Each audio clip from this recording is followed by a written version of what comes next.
The UK and Welsh governments will be required by law to draw up new plans to cure illegal levels of air pollution, following a third defeat in the High Court in London to environmental activists ClientEarth.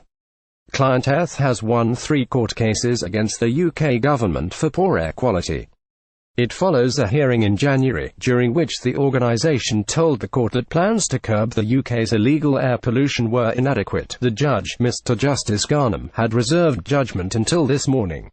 During the hearing, ClientEarth criticised the UK government's air quality plans for not outlining measures to reduce pollution levels in 45 local authority areas, and said it had backtracked on clean air zones in Birmingham, Leeds, Nottingham and Southampton, which it believes should be mandatory.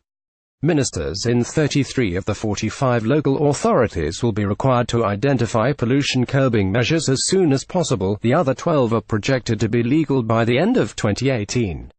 However, there was no ruling regarding the 5 clean air zone cities as directions were issued from the government in December, requiring them to put a business case together to improve air quality. The Welsh government admitted in January that not developing plans to improve air quality in Wales was illegal. Today's ruling means it will have to have a draft plan in place by the 30th of April 2018, and a final plan in place by the 31st of July 2018.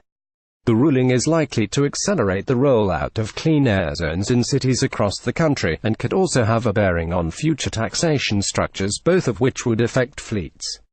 It also enables ClientEarth to more quickly bring the UK government back into court, without applying for permission to bring a judicial view, if it deems future air quality plans to be unlawful.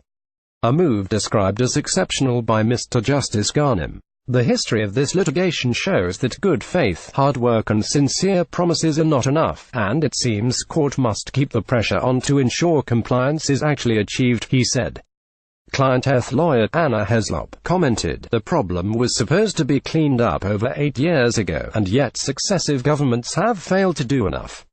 The people who live in areas of the countries covered by this judgment deserve to be able to breathe clean air, and the government must now do all it can to make that happen quickly." The UK is one of 9 EU member states currently under threat of going through the European Court of Justice for not doing enough to tackle air pollution. For more of the latest industry news, click here.